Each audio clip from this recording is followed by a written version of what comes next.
are you today? Yahoo! Good. Best day ever. A little loud, I'm going to adjust myself here. Okay. If you were looking at the cover of this book, or you're looking at a side of this book, right? This book says Beauty and the Soul on this side.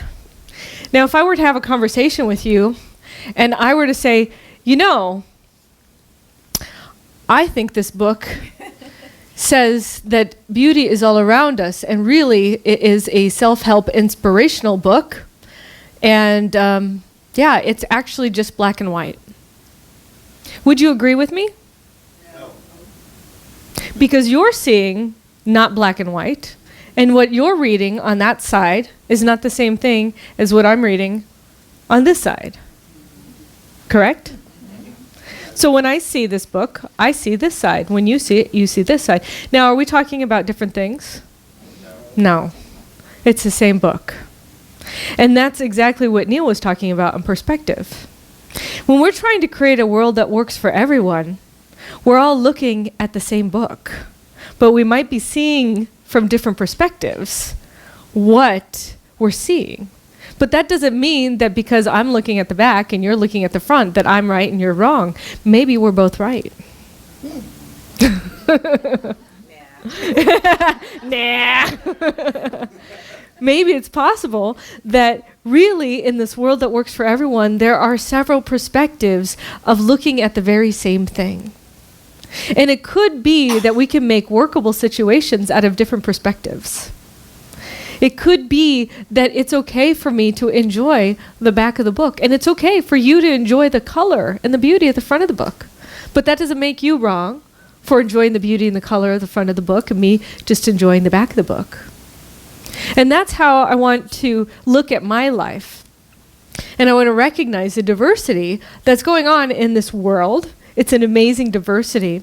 And part of my job, I know, is to recognize that other people are seeing from different perspectives, that their whole lives, that my whole life is covered with whatever society taught me, whatever's going on in the media, whatever my parents taught me, and I see from that perspective. If I choose to see from a new perspective, then I'm going into that creative aspect of the divine. I'm flowing into the recognition of the larger perspective. I don't know about you, but sometimes when I'm having a very challenging situation, like a really upset day, all I can see is like this much. You know, it's like, that's all I can see is this problem, this difficult thing that's going on. And yeah, it's like, it's not working for me. But really, whenever I take a step back, and what I do to describe it to myself is it's like I step out of myself and I take a step back from any situation. So let's say you're going through a challenging experience with your friend, or you've had a divorce, or you've had a death, or something like that. It's like that. It's right in front of your face. When my dad died, my minister at the time, David Bruner, my mentor still, he said, you know, death, whenever you're going through, it's like you have this big ball right in front of your face, and that's all you can see. And then as time goes on, the ball gets further and further away. Now, the pain is still there. The same amount of pain is still there. But as you get farther and farther away, it starts getting smaller and smaller, and you start getting a perspective on things, on how things are. And maybe you're going through something like that in your life right now. But I'm here to tell you that there's a bigger idea that's happening. And this thing that you're going through is one of the beautiful aspects of this bigger idea. And it's okay to be wherever you're at, but then it's also okay to recognize that sometimes we need to step back and look at the bigger picture, look at a bigger idea of possibility. This month we're studying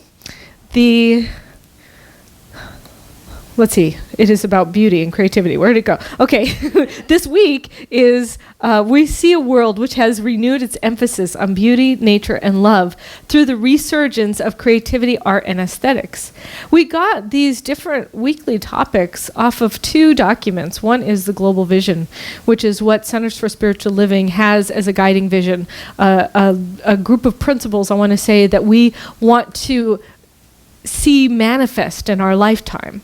It's kind of like the Declaration of Independence that our forefathers wrote, where what they wrote was not what was happening. And in the global vision, we wrote this global vision, I don't know, 10 years ago, maybe? 10 years ago? And it's been the vision for our organization for that time. And we focus on it because we know here that what we focus on, we attract in our lives. And what we put our attention on, we create in our lives. We're not focusing on how the world doesn't work. We're focusing on creating a world that works for everyone. We know that an important piece of our soul's journey is fulfilling the creative nature that is inherent in each and every one of us, and that beauty and creativity are aspects of the divine. Ernest Holmes says that every one of us personally has back of us the potential of the universe. And just think about that. The potential of the universe. Okay, the universe, or some people might call it God. Some people may not like that term, but they might call it spirit or the quantum field. And just think of that really amazing thing, how powerful that is. How powerful it is that each one of us has that backing us. He also goes on to say, there is an irresistible potential pressing against everyone for self-expression. If we listen, we shall hear it, not as a voice, but as a feeling, and as a divine urge to express. If we believe in it, it shall manifest through us. And if we keep our consciousness active and alive to us, the volume that flows through us by our consent will necessarily increase. But we have to believe that it will. I think it was Wayne Dyer who wrote the book, I'll believe it when I see it? No, it's I'll see it when I believe it. That's what it is. He wrote the book, I'll see it when I believe it. Which means we need to cultivate the belief within us first before the outer manifestation happens, which is really challenging. I don't know about you, but it's really easy for me to look at the outside circumstances and to think that that's the reality of what's going on. But the reality of what's going on comes from here first. It comes from inside first. The inside feeling tone and how we express and think about things creates what happens on the outside. And you can think of that if you've ever had a challenging person come into your realm of existence, and let's say you're doing really great on the inside. They come, they are attacking you with words, and you're totally peaceful and with love. And it's very interesting to see how that person shifts or changes, or how it doesn't, it just flows off of you, and either they get happy or they go away, right? And you had an experience where this other person was trying to bring their experience into your life. You weren't accepting it. You were accepting love. And as the love, it permeated. And if they didn't want to accept love in their experience, they left. Or if they did, then it touched them, right? And we can do that every day. Or we can have that person come at us with anger, and then we could choose to react because it came from within, right? We're reacting kind of our past history and past beliefs. We're reacting to what they say, and we act out upon what they have said.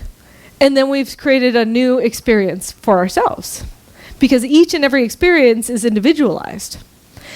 We have the opportunity to shift and change that into a way that works for us by changing our beliefs. It seems so easy, right? I'll just tell you, that's all you have to do. Go. Why aren't you changing your beliefs? Come on, just bam. No, little attachments. I want to hold on with my claws. No, I don't. I want to believe that. I want to believe the world is a terrible place. No, I don't.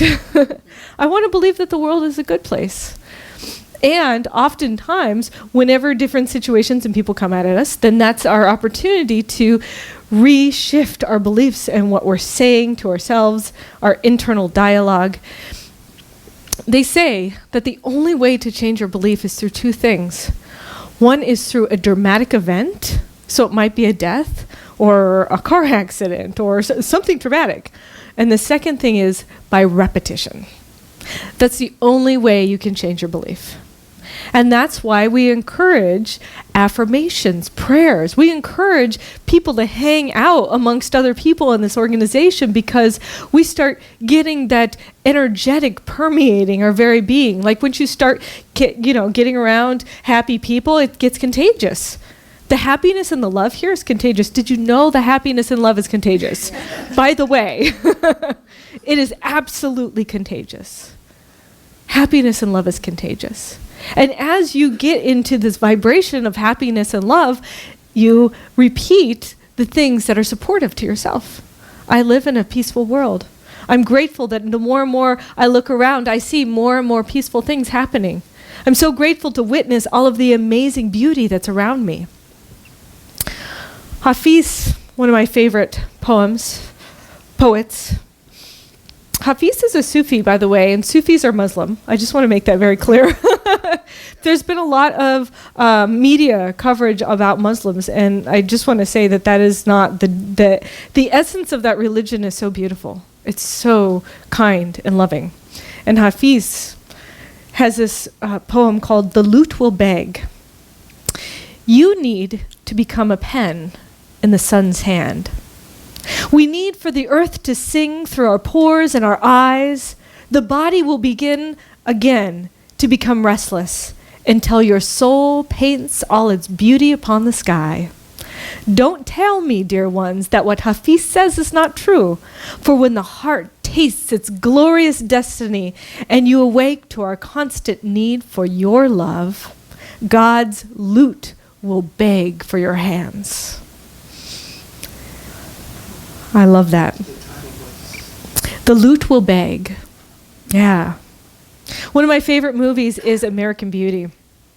And it gets me. It really gets me, because it's how I've seen life. My whole life, it's how I've seen life. And I love, there's this one scene where it's very famous. It's a plastic bag, right? And how can you see beauty in a plastic bag? But there's a boy, a teenager who's filming this plastic bag, and it's kind of caught in one of those like little whirlwinds, and it starts flipping and dancing and playing, and just the way it just turns in the wind is beautiful. It's beautiful. And in the very beginning of the movie, you find this out. The narrator dies. The narrator who's narrating the movie, he dies. He tells you at the very beginning of the movie, I'm dying at the end of this, by the way. So it's no surprise, right? So you know as you're seeing the movie, he's going to die. But in his final words, his name is Lester, he says, I guess I could have really been pissed off about what happened to me, but it's hard to stay mad when there's so much beauty in the world. Sometimes I feel like I'm seeing it all at once and it's too much. My heart fills up with like a balloon that's about to burst. And then I remember to relax and to stop trying to hold on to it. And it flows through me like rain. And I can't feel anything but gratitude for every single moment of my stupid little life. You have no idea what I'm talking about, I'm sure. But don't worry, you will someday. And I really recognize that beauty is something that's so intangible. But we're emphasizing beauty this month because it's what the divine is. I'm going to do a little experiment with you. I want you to pick an object. Just look around the room, pick an object, just an object to look at, and gaze at the object for, 30 seconds. And I want you to think about that object and think about how it got put together. What came behind it? Who maybe had the original idea? How much love went into it?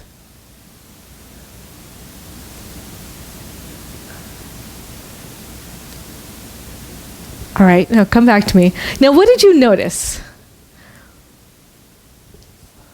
My heart softened and I felt a smile of joy, thinking all the parts that went into that. Yeah, your heart softened. Your heart softened, yes. It was no longer an object, it was alive. Oh, it was no longer an object, it was alive. I love that. An uplift. Yeah. Yes, you saw the person behind the object. Madeline? I got the blessing of the object. The blessing of the object. Yeah. And everything that's here in this, every single, I mean, I love this podium, by the way. This is my Superman podium. I feel like, it's totally cool. and I'm like, who designed this? This is amazing. It's brilliant. It's so beautiful. And, I just love the cleanness of it. And it just feels like a superhero should be here, Like, we are. All of us here is a superhero. Yeah. But isn't it interesting how, I don't know about you, but when I go through life, I forget the simple little beauty of life that's everywhere. And it's that beauty that awakens me to the creativity of the divine, the human nature that's filled with love. I mean, somebody dreamed this up. Somebody dreamed it up. They saw this image in their mind, and then they probably drew it, and then they had to go find out some factory that makes this kind of plexiglass stuff, and how did you create it? And so somebody went through all of these things just to have a podium. And that goes for everything, the chairs, the color of the chair. How did they get the color and the dye? I mean, just thinking about an object wherever you're at is my challenge to you this week. Every day, pick an object and gaze on it. And think about what went behind that. What intelligent being dreamed this up where they wanted this amazing thing? I can tell you when we first started this center, we had these chairs that were donated to us by the Masonic Lodge. And I'm going to describe them as 10-minute chairs. That's about all you could take. And then we moved on to, I think there were 30-minute chairs. And these are 3-hour chairs. By the way, the blue chairs are the 3-hour chairs. The gray chairs in the back are about an hour chair. But for me, it's really interesting because the 3-hour chairs, I feel like people thought about this thing. They sat in them. They wanted to be in them. They were really invested in the comfort and the ease and the grace of a chair. But that's the beauty. Recognizing the simplicity and the beauty in life is really where it's all at. I love this book, The Beauty and the Soul. They talk about the brain imaging and neuroaesthetics. It says in the book, the aesthetic experience activates specific areas in the human brain. They did this study at the University of Parma where people were shown the image of, I'm going to try and say this correctly, Doryphoros of Polykatos. It's a statue that incarnates the golden mean of proportion. And when people were taking the study, when they were shown this statue, there were areas of appreciation in their brain that lit up. And then what they did is they had the same image and they mutated the image. So it was very distorted. And that was not activated in their brain anymore. And then there was another study done that was both the University of Parma and Columbia University, and where the subjects who were looking at Michelangelo's prigioni, which means prisoners, there are human figures struggling to extract themselves from the matter. So it's like deep struggle, challenge, strife, right?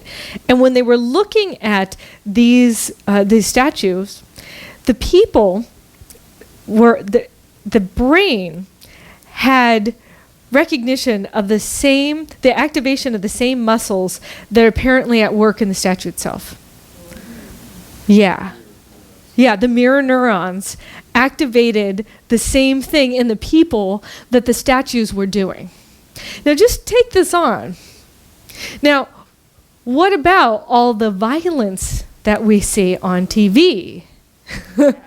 Yeah, and what is that activating within our bodies? But what about witnessing beauty and love around you? That also activates the same mirror neurons. When I say that love is contagious It truly is. When you see somebody doing an act of kindness, it truly is contagious, because there's studies that have been done on people who've done acts of kindness, that the person who's doing the act, they feel better, their whole body activates. The person who receives the action, they feel better, their whole body activates, but then everybody witnessing gets the same experience. So it's not just one thing. It's like a ripple effect of love and joy and appreciation that happens in our world. And I want to acknowledge that we're the ones who are creating this. We're the ones who are at purpose right now. We have the choice. Everybody else is at choice too. However, people don't know that they're the creators. And you do know. You know right here, and I'm telling you now. You are a creator. And you get to create your life from here on out. And it's okay if your past was challenging. It's okay if you're going through something really challenging right now, because you have a choice to be a creator in this moment. You have the choice to create a world that works for everyone. You have the choice to be that person who is the lighthouse of love, who is the point of inspiration and illumination for each and every person in this community, in this city, in the Bay Area, and on the planet. Wherever you go, you can be that point of illumination. You can be the contagion of good. You can be the person who creates that love in the situation where there's not that love. And if you're having challenge in the situation and you can't create that, then remove yourself. Get to the place where you can be centered and grounded and be that point of illumination. And so I know that each and every one of us can do that. And a good way to, if you need to remove yourself from the situation, a good way to bring you back to that appreciation and love is to find that one thing. Find that object. Think about it. Meditate it. Who did this? Why did they want to do this? How are they choosing to bring beauty into my love and my world? And whenever we do that, we will create heaven together. Hafiz has another poem called Stop Being So Religious. Says, what do sad people have in common? It seems they've all built a shrine to the past, and they often go there. And do a strange wail and worship. What is the beginning of happiness? It is to stop being so religious like that. Right? So I want to encourage you to do some things this week. I want you to find 6 ways to enjoy beauty. Find 6 ways to enjoy beauty this week. And I'll give you some ideas. 1, you can take a nature walk. 2, you can create a bucket list. I call this 101 things to be, do, and have. It's I've done this twice in my life. But I tell you, a lot of the things I've written down have already happened, which is really cool. Yeah. 3, think of the positive. Positive thinking encourages positive results. It's contagious. 4, spread the word about love. Instead of focusing on hate, focus on the love. Love is one of the most important things in the world. It is powerful, and it can triumph over even the roughest days. And I know many people in this room have had some pretty rough days in your past.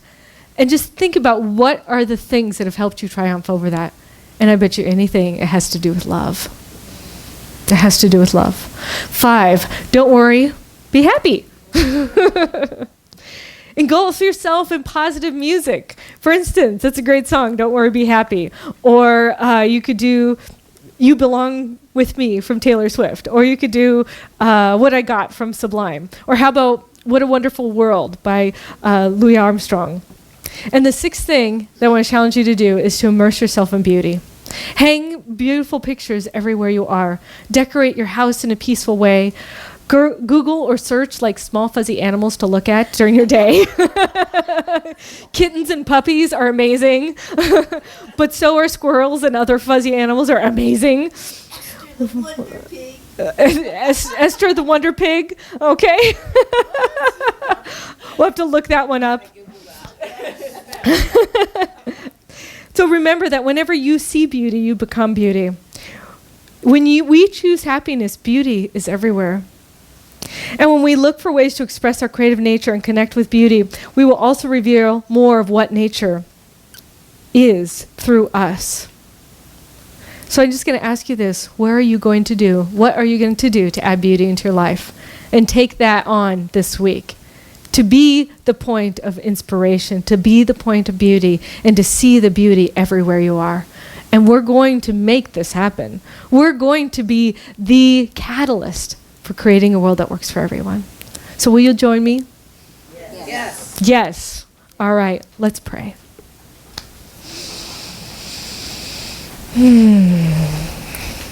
I'm so grateful to be in a space of illumination.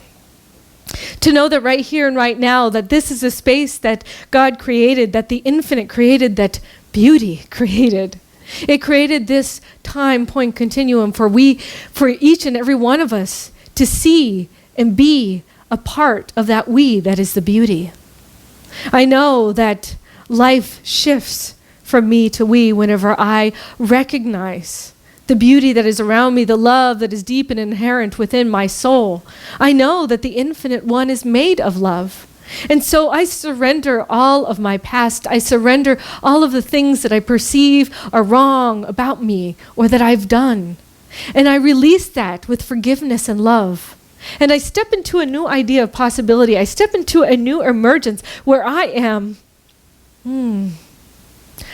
getting through that catalyst and opening my wings as the butterfly. I recognize that transformation soup had to happen in order for me to really see and feel the beauty that I am on this planet.